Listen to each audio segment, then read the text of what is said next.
Torçam aí para ninguém, Alô? para não faltar energia aqui, viu? Sim, vamos lá, né? Boa noite, gente. Sejam muito bem-vindos aí a mais uma reunião do núcleo da ABC2 em Maceió. Este que vos fala é atualmente o líder, né, do núcleo ABC2, mas tinha uma galera aí que lidera junto comigo. Uma parte está presente aqui, né, como o Jadson, a Maíris, a Thaís, né, que está à distância, mas está. A gente já começou a falar sobre o livro do Código, né, Visões e Ilusões Políticas. Na semana passada nós falamos, foi abordado sobre a introdução, né, que é a primeira parte, primeiro capítulo do livro, que é introdutório, que ele vai introduzir o que é ideologia e outros pontos importantes. Inclusive, a gente já faz menção, né, de que a gente vai colocar depois essas reuniões no nosso canal do YouTube. E hoje a gente vai falar sobre, acho que uma das ideologias polêmicas, né? Pelo menos eu particularmente considero polêmica, que é sobre o liberalismo. Para apresentar com a gente está o Marcos Charles Pinheiro. Marcos, é um prazer muito grande ter você aqui mais uma vez. Ele que, para quem não conhece, se fez aí uma triagem e entrou no nosso grupo, né? É, e ele também é professor do Instituto Federal de Alagoas, no campus Benedito Bentes, não é isso? Isso, confere, E Ed. confere. Pronto, e eu vou fazer uma oração e logo depois eu passo a bola para o Marcos e ele se apresenta melhor. E mais uma vez, boa noite para todo mundo. E é isso. Vou orar rapidinho. Senhor nosso Deus, nosso Pai, te agradecemos por tudo. Obrigado pela vida de cada um que está aqui. Obrigado, Senhor, por cada pessoa, Deus, que pode estar presente, pelos recursos tecnológicos que eu tenho para nos dar nessa noite. Que o Senhor continue nos ajudando em tudo. Ilumina nosso entendimento para aprender, Deus, aquilo que vai ser exposto na noite de hoje. Nos ajuda a reter aquilo que é bom, Deus, e que a parte também de discussão de perguntas seja igualmente proveitosa. Em nome de Jesus, amém. Marcos, está contigo a bola, fica à vontade aí, viu? A Ok, obrigado. apresentação é Bom, sua. tá, vou colocar aqui para apresentar, vocês só me confirmam se estão visualizando. Espera aí, deixa eu botar aqui.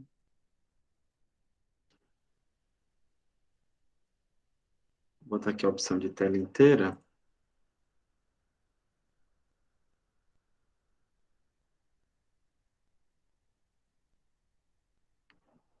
Vocês devem estar visualizando, né? Qualquer coisa eu estou acompanhando também aqui do lado, tá? Mas, então, primeiramente, boa noite, né, a todos vocês. Como na programação, né, a gente está vendo sobre o livro do Coises, né, David Coises, Visões e Ilusões Políticas. E aí eu fiquei responsável, então, pela parte do capítulo 2, né, que é sobre o liberalismo, tá? Então, só uma pequena apresentação, né, meu nome é Marco Charles, eu sou membro da Igreja Batista Regular aqui em Maceió, né, no bairro do Graciliano, sou, como já, o Edmund já falou, né, leciono na parte de gestão e tecnologia, né, vocês veem aí pela formação, inicialmente na parte tecnológica e depois na parte de gestão, né? Bom, o que eu queria passar para vocês, opa, dá uma travadinha. Vamos, pronto.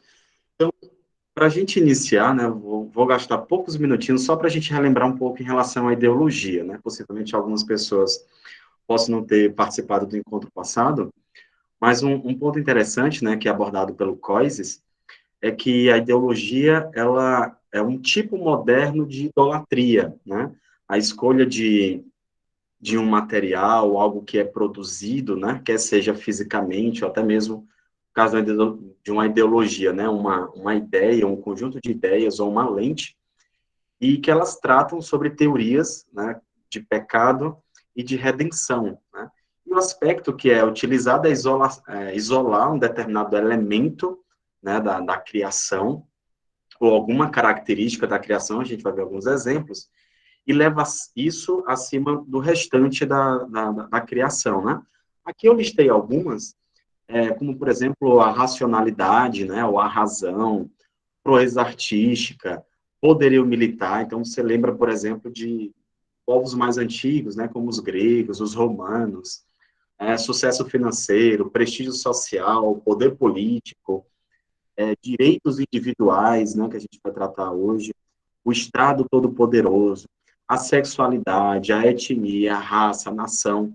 Então, existe uma série de elementos que façam parte da criação, né, algo que é inerente à criação do Criador, né, de Deus, ou quer seja algum aspecto da cultura, né, do comportamento do ser humano. Tá? Então, para a gente então, iniciar hoje, né, as ideologias tentam fornecer uma explicação total do mundo, e segundo Hannah Arendt, né, toda ideologia contém elementos totalitários. Especificamente por quê? Porque negam qualquer tipo de conhecimento fora dessa ideologia, se isentam de total comprovação, né, da comprovação real, e ela tenta moldar o mundo de acordo com essa lógica. Né? Então, a gente vai ver hoje sobre uma ideologia liberalismo, e ela vai ter esses elementos, né? Então, na perspectiva cristã, como é que a gente, como é que nós, como cristãos, podemos estar inseridos, né, dentro dessa ideologia ou analisar, né? A gente parte de quê, né? Também foi comentado semana passada, né, com o Marcelo. Como a verdade é um atributo de Deus, temos a obrigação de discernir qual é o erro das ideologias, né?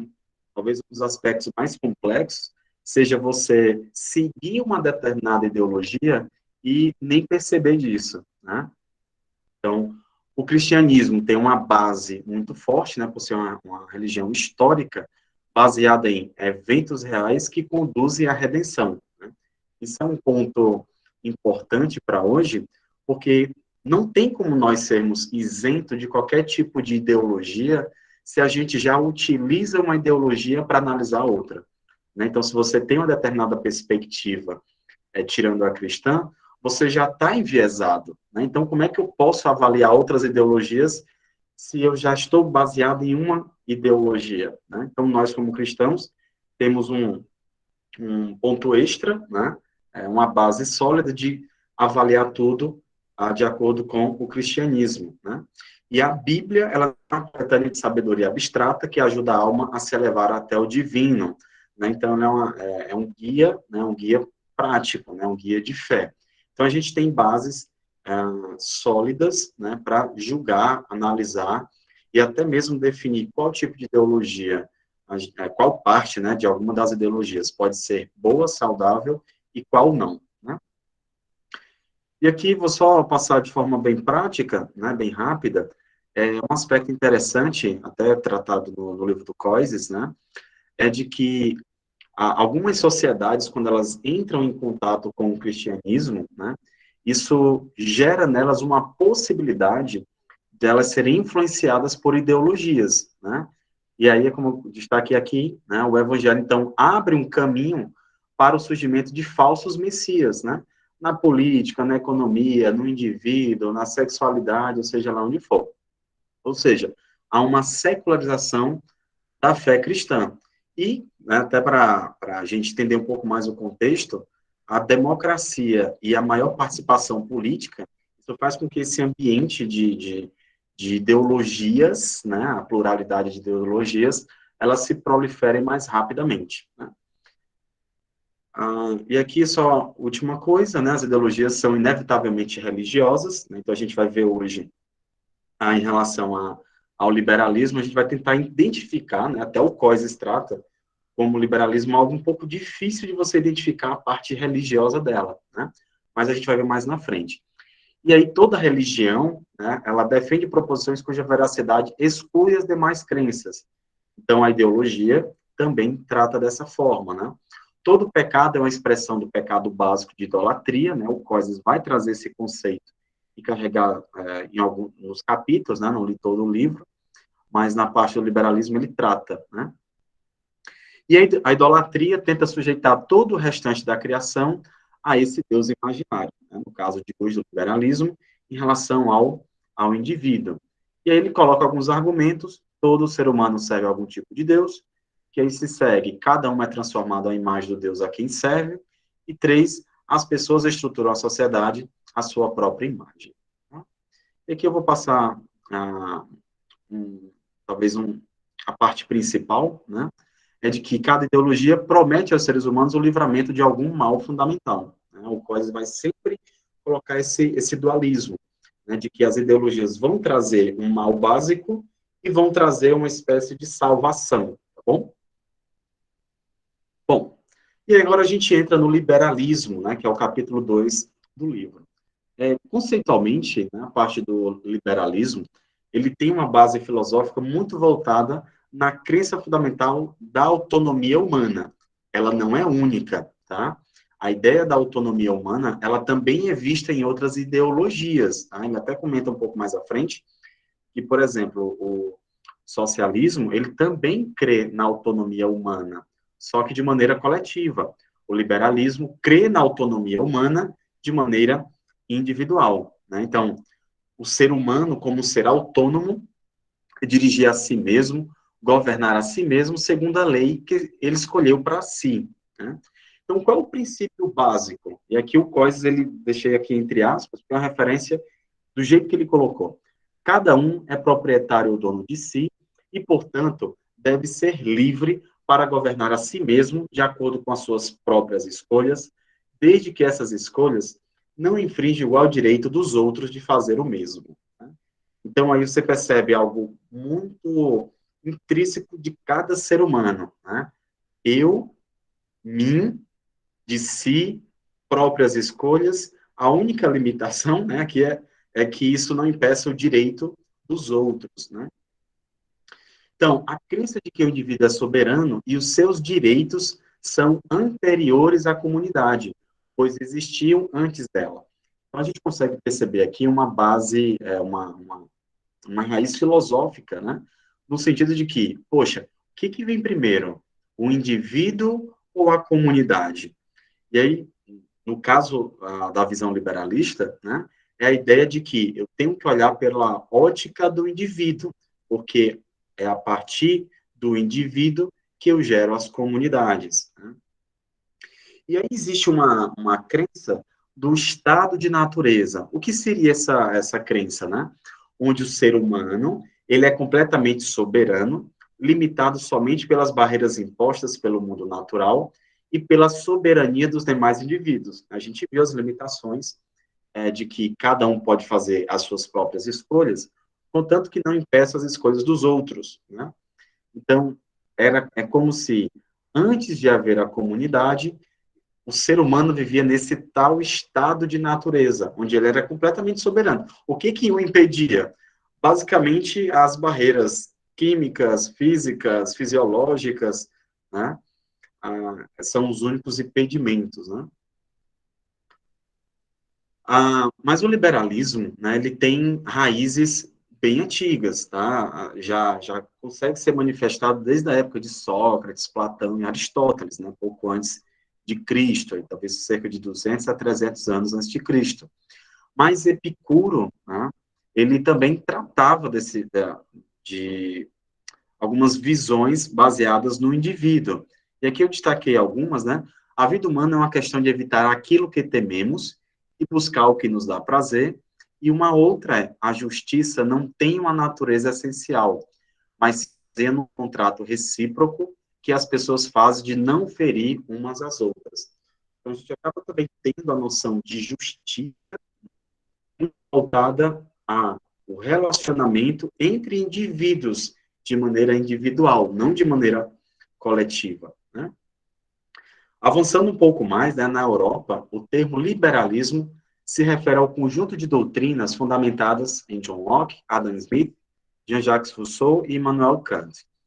Isso eu deixei destacado porque em outros locais, como por exemplo nos Estados Unidos, né, o liberal, né, ele é diferente do conceito que a gente tem ou consegue compreender do liberal. Né? Lá um liberal seria talvez aqui mais classificado talvez mais à esquerda, embora no capítulo 1 do livro, né, ele tente desmistificar essa ideia de esquerda e direita. Por quê? Eu vou explicar um pouco mais na frente. Né? Por quê? Os liberais, por exemplo, do século XVIII e XIX, eles geralmente acreditavam que o Estado era a principal ameaça à liberdade. A gente vai já ver que isso tem até uma boa base, existe uma boa justificativa, né? Muitos liberais do século XX passaram a ver o Estado como o principal promotor da liberdade. Olha que interessante. Se a gente pegasse liberais, e isso não ocorre apenas com o liberalismo, mas se a gente pegasse especificamente liberais do século XVIII e XIX e fizesse uma conversa com eles, com liberais do século XX, muito possivelmente eles não entrariam em acordo, né? Especialmente em relação ao Estado, porque os primeiros liberais tinham uma aversão ao Estado. Já os liberais do século XX, eles já viam o Estado como um promotor da liberdade. Eu até coloquei aqui uma tensão, né? Eu creio que cada ideologia, cada ponto de vista, até mesmo o cristianismo, a gente sofre algumas tensões, alguns limites de qual caminho seguir, né? Então, uma tensão que o liberalista ele passa é que sem uma autoridade política não há uma maneira eficaz de implementar esta responsabilização. O que é esta responsabilização? Se o indivíduo ele é livre para fazer qualquer coisa, exceto impedir que outros façam o que eles desejam, o que vai acontecer se alguém interferir na minha vontade?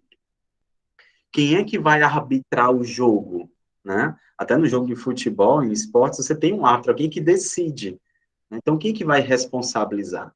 E aí, essa tensão que os liberais dos séculos XVIII e XIX, né, acabavam pendendo, né, para o indivíduo, e do século XX acabaram compreendendo. Não, o Estado é alguém que vai nos ajudar a atender as nossas necessidades, né? Então, contraditoriamente, um ponto importante, até o Coises vai falar no livro, é que as ideologias, elas não necessariamente, elas estão todas fechadas, né? Elas apresentam contradições. Por exemplo, os liberais de reflexão reconhecem, por exemplo, que uma comunidade sadia é necessária para o bem-estar do indivíduo. Então, é como se, tudo bem, o indivíduo, ele tem que ter as suas necessidades atendidas, mas o senhor liberal do século XX ou XXI, se a comunidade for boa, o bem-estar do indivíduo não vai melhorar? Vai. Então, uma forma, né, fazer com que o Estado possa promover esse bem-estar. E aí fica essa tensão, vai para um lado, vai para o outro, né?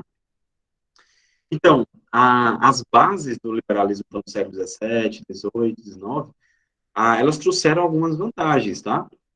Não há dúvidas de que a melhoria do status do indivíduo foi um desenvolvimento progressivo genuíno.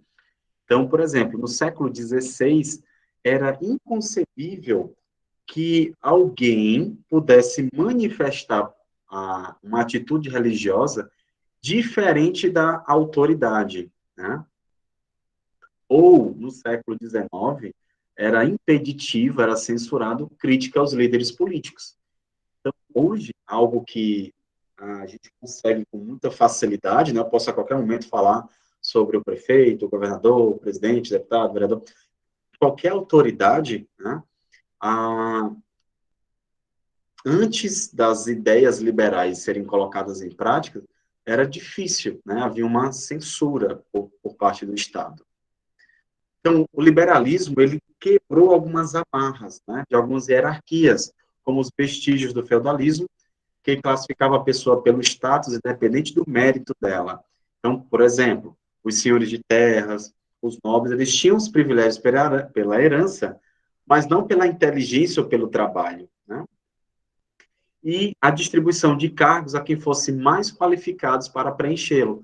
Essa ideia acaba sendo mais colada, né, com os liberais.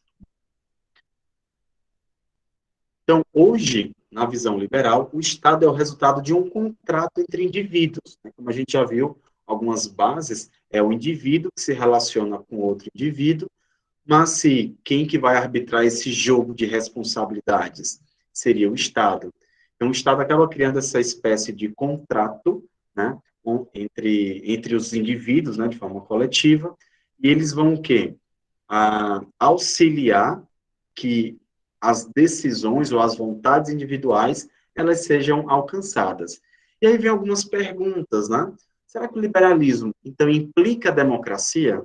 será que todo liberal, né, ele, então, instintivamente vai prezar pela democracia? A resposta é não. Né? Então, os primeiros teóricos não viam muito problema na monarquia, ou até mesmo no voto baseado em privilégios. Então, quem tinha determinada capacidade financeira, ou talvez por sexo, né? Ou se era livre ou escravo. Né? Então, não haveria nenhum problema para o liberal. Tá bom? Outra característica né, a visão do Estado passa a existir, e a sua única razão de ser, e aí, ou seja, até o Estado, né, a única razão de ser é servir as necessidades do indivíduo. Então, novamente, a visão é a ótica, o ponto de partida, o óculos, né, de visão de mundo, é sempre voltado para o indivíduo. Tá? Mas vem, poxa, o Estado vem atender as necessidades. Quaisquer necessidades do indivíduo, a resposta é não. Na visão liberal, o Estado deve ser restrito. Restrito ao quê? A um mínimo de funções. E também há uma explicação para isso, né? Relacionadas à segurança pessoal e ao usufruto da propriedade. Então, essa é uma visão, novamente falando, liberal.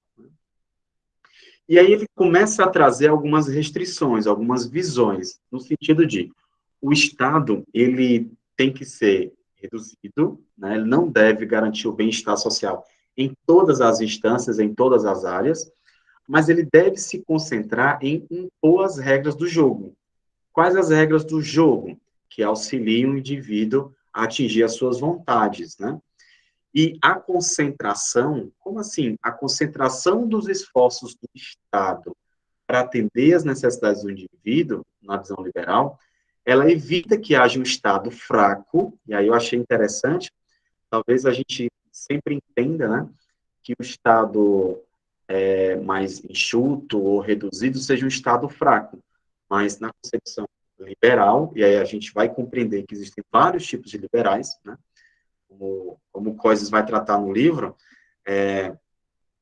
as ideologias elas vão mudando com o tempo. A gente até viu, né, século XVIII, XIX, diferente do século XX. Então, se o Estado, na visão liberal, se o Estado começa a atender várias demandas, ele fica um Estado fraco, né, em atender todas essas demandas, e isso até evita que o Estado seja totalitário. Então, isso é uma característica importante, tá? Na visão, então, liberal. Hayek trata em O Caminho da Servidão sobre as tendências totalitárias no momento em que todos acolhiam de braços abertos o estado de bem-estar social. Né? Então, ela vivendo aí no período, acho que é entre guerras, né? E constantemente o Estado começava a atender demandas fora daquelas da visão liberal, né? Da propriedade privada e da segurança, né? No caso da justiça. Então, assim, para o liberalismo, há a possibilidade de ação revolucionária para mudar o governo quando o governo deixa de proteger a vida dos súditos. Isso é interessante por quê? Porque várias revoluções, elas também tiveram esse viés liberal. Né? Como a gente já viu, sai algumas amarras em relação a, talvez, não que não aceite monarquias, por exemplo, mas o desejo do indivíduo acaba sobrepondo ao desejo do Estado.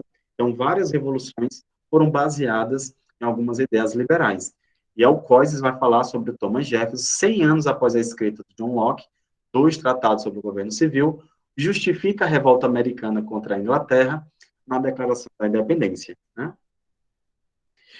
E aí, entrando mais no foco, onde é que o liberalismo ele consegue encontrar esse dualismo, né, entre o pecado, entre o mal e a salvação, né? O Coises ele vai comentar que outras ideologias acaba sendo mais fácil de identificar. No liberalismo, ele diz que encontrou uma certa dificuldade, né, comparado com outros. Mas, ainda assim, ele sempre fala, né, que várias ideologias, elas são irmãs, né, como até já comentei. O liberal acaba adotando a ótica pelo indivíduo, já, por exemplo, um socialista pela ótica da sociedade. Né? Então, o liberalismo é permeado de um espírito cuja lógica é contrária ao testemunho cristão público. Locke, né, o John Locke, por exemplo, ele aplica a lógica desse tal contrato social. Então, lembra, na visão liberal, o ser humano, como indivíduo, ele vivia em um estado de natureza. E aí, então, ele individualmente ia ser muito complicado ele atingir o seu bem-estar. Para isso, ele cria uma espécie de lógica, né, de contrato entre pessoas, né, de talvez não tomar suas posses, de não infringir seus territórios, né? Mas Locke, ele aplica essa lógica do contrato social não somente para a política, e eu acho que também isso abre espaço para discussão, né? Aqui o liberalismo, ele é tratado como liberalismo político, né? Mas há uma ideia também de se adotar o liberalismo para outras instâncias, né? Talvez um liberalismo mais voltado para a economia, talvez um liberalismo voltado para a educação e várias outras áreas. Então, o John Locke, ele aplica a lógica, por exemplo, ao casamento. Então, na visão dele, se o meu desejo é, neste momento, estar casado, ok. Mas se eu não quiser, sem nenhum problema, porque o desejo do indivíduo sobrepõe ao desejo de outras pessoas, né? E aí um ponto que eu acabei não destacando, né, por exemplo, a nível liberal, né, aqui estendido ao casamento. E aí você fica imaginando, imagina em relação a se eu levo o liberalismo à criação dos filhos, né? Então, poxa, se eu estou fugindo do meu mal, do meu mal-estar, as minhas vontades não estão sendo atendidas, então, teoricamente, para a criação de filhos, da mesma forma. E aí você destrói alguns elementos da criação, como a família, né? Aplicar o liberalismo na política como uma relação de troca análoga à relação comercial aniquila tanto a autoridade quanto a comunidade, né? Então, o liberalismo aqui já está sendo tratado como liberalismo econômico, né? E esse liberalismo econômico, a gente vai ver talvez em outras ideologias, talvez elas possam ser restritas a determinado comportamento humano, no caso aqui de trocas de relações. Agora, o liberalismo na política, segundo na visão do COIS, isso aniquilaria qualquer tipo de autoridade, e se eu aniquilo a autoridade, eu também aniquilo a comunidade. Então, pegar a ideia de um liberalismo de troca de produtos para um liberalismo na política, na visão do Coises, isso aniquilaria tanto a autoridade quanto a comunidade. E aí, gnosticamente, não, o Coises vai tratar de outros autores, ele fala que o mal, na visão liberal, está localizado na autoridade heterônoma, ou seja, qualquer coisa que esteja fora da vontade do indivíduo, né? E como é que se encontra a salvação, né? No caso do liberalismo, a salvação está na liberdade. Então, somos, na visão liberal, progressivamente redimidos à medida que os direitos da comunidade e da autoridade diminuem e a minha liberdade, a liberdade do indivíduo, ela aumenta. Então, quais são as raízes de todos os males? Ter uma autoridade externa que possa ir de encontro, né, confrontar as minhas vontades. E como é que ocorre a salvação? Por meio da minha liberdade, de eu fazer o que eu bem entender, né?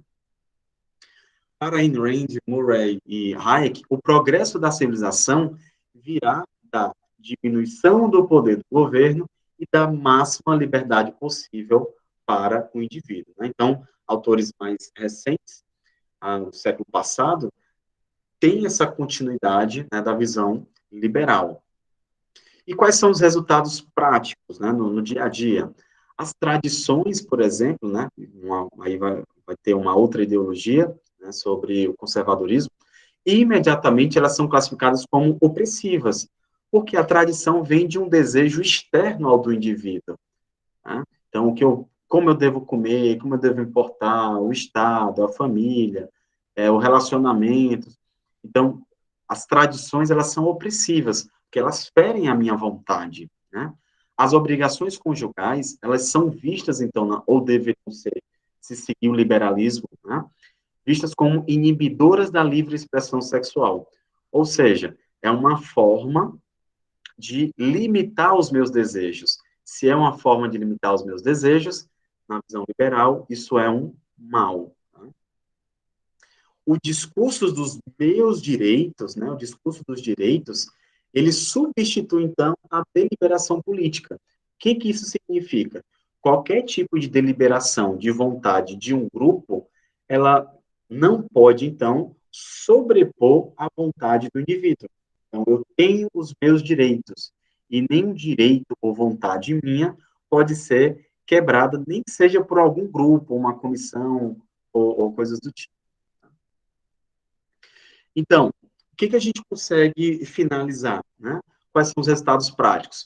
Trouxe contribuições para a proteção dos direitos humanos, né? O COIS vai falar que a visão liberal ajudou a construir a nossa ideia, né, de direitos humanos. Como ponto negativo, né? Estou colocando mais um aqui e um menos.